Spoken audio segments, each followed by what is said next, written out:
Emmanuel Pessoa, eu ia falar Emmanuel Macron, a gente fala tanto Emmanuel Macron. Pelo amor de Deus. Emmanuel Pessoa, que está aqui ao meu lado, que também é economista. Eu queria que você fizesse agora uma avaliação, o governo que também vai buscar fertilizantes no Canadá, né? A ministra Tereza Cristina tem uma viagem programada para lá no sábado. Agora, com esse plano de importação, aí, em alguns casos, a importação chega até a 90%, né, do fertilizante que o país... de potássio é mais de 90%. Mais de 90%, e agora, então, o Brasil fazendo essa, né, essa independência, né, digamos assim, desse tipo de produto. Qual que é a sua avaliação aí agora, a partir de agora, o que pode mudar na nossa economia, no agronegócio, com esse plano de fertilizantes? Isa, antes de tudo, eu não sou economista, obrigado pela deferência. Talvez por causa do doutorado em Direito Econômico, às vezes as pessoas se confundem, mas efetivamente uma coisa muito legal do que você trouxe aqui agora é o papel dessa ministra, Tereza Cristina. A ministra Tereza Cristina faz uma coisa que os embaixadores brasileiros poderiam aprender com ela e fazer melhor. É importante que autoridades brasileiras saibam ser caixeiros viajantes. Tá? Então ela vai de país em país vendendo produto brasileiro, procurando insumo, e é isso que resolve, porque quando as conversas são de alto nível, ou seja, envolvendo autoridades que têm poder decisório, você aumenta a confiabilidade dos nossos parceiros estratégicos. Quanto a importar do Canadá, o problema é o seguinte, veja só, o mundo todo está fazendo a mesma coisa. Por quê? Porque a Rússia e a Bielorrússia são dois dos principais fornecedores de fertilizantes do mundo. Então, é óbvio que o planeta inteiro está correndo atrás do Canadá, está correndo atrás da China, está correndo atrás do Marrocos, que também são grandes produtores de fertilizantes ou dos insumos correlatos. E isso, obviamente, vai fazer com que o Canadá vá vender esses fertilizantes mais caro. Agora, é óbvio, é melhor pagar mais caro no Canadá do que não ter no Brasil. Qual é o grande problema que a gente tem aí? Vou aproveitar a fala do presidente. Tá aí de novo.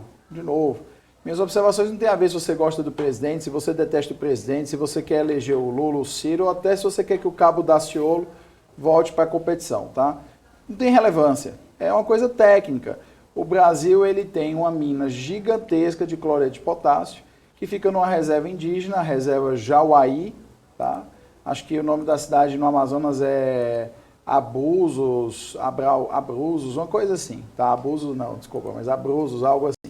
E qual é o grande problema aí? Às vezes por uma visão romântica de que o índio tinha que ser obrigado a viver exatamente como ele vivia no Brasil antes do que nós chamamos de descobrimento, de 1500, você impede muitas vezes que eles mesmos possam decidir se eles querem fazer a extração mineral nas suas próprias terras.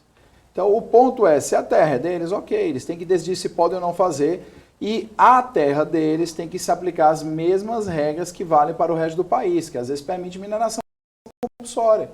Você tem aqui numa situação como essa agora, um interesse público de 207 milhões de brasileiros, 217, né, desculpe, 217 milhões de brasileiros, de que o preço da comida não dispare.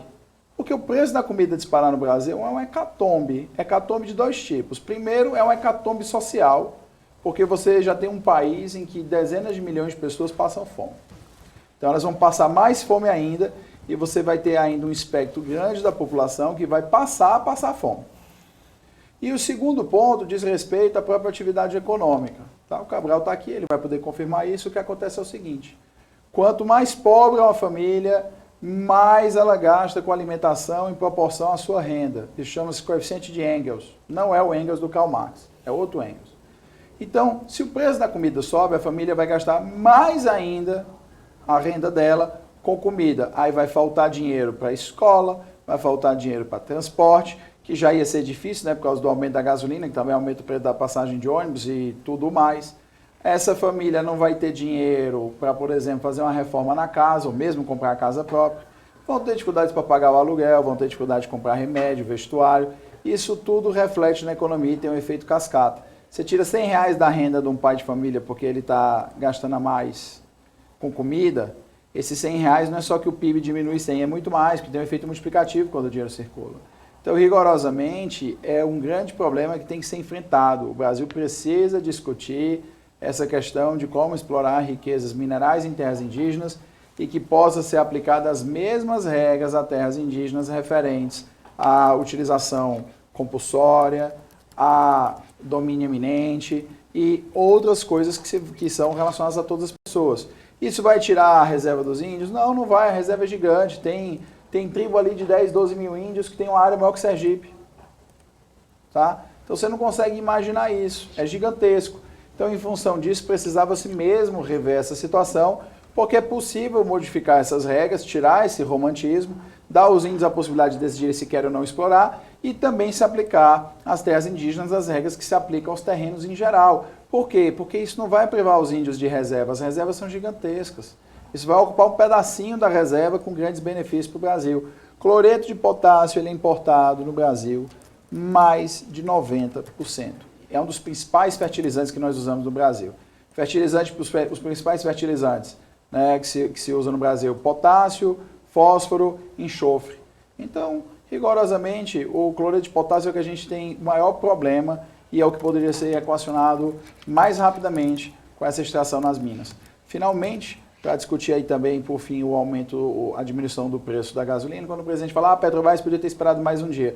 Isso é figura de linguagem, tá? Figura de linguagem. De novo, não interessa se você gosta ou desgosta do presidente.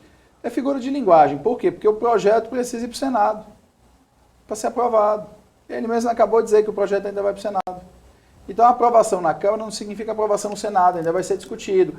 Tenho quase certeza absoluta de que vai passar, porque o momento exige e a pressão pública vai ser muito grande e vai ser difícil um senador desse conseguir justificar em ano eleitoral porque ele votou contra reduzir o tamanho do aumento.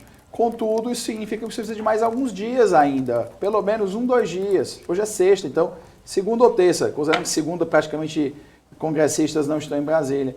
Então, o fato da Petrobras ter feito anunciado ou não anunciado não faz nenhuma diferença. Qual o problema é que muitas vezes esses anúncios eles fazem até com que os postos de gasolina se antecipem, porque já chegou o anúncio para o consumidor já espera aumento, o posto às vezes já aumenta e já ganha ali na margem, tá? Enquanto muitas vezes o petróleo mais caro, a gasolina mais cara ainda nem chegou na bomba, porque a refinaria ainda nem mandou para o distribuidor ainda nem mandou para o posto de gasolina. Então, isso sim é um problema, mas esse problema decorre da falta de competição no Brasil, porque embora postos de gasolina pareçam serem competitivos, basta você dar uma volta na maioria das cidades do Brasil para você ver que quase todos os postos de gasolina têm o mesmo preço. Tá? Isso é uma situação que, quando eu vim morar em São Paulo, eu fiquei espantado que em São Paulo os postos de gasolina efetivamente têm preços diferentes. E aí eu fui perceber que é porque tem tanto posto de gasolina que eles efetivamente concorrem. Porque quando eu morava em Fortaleza, eles todos tinham o mesmo preço.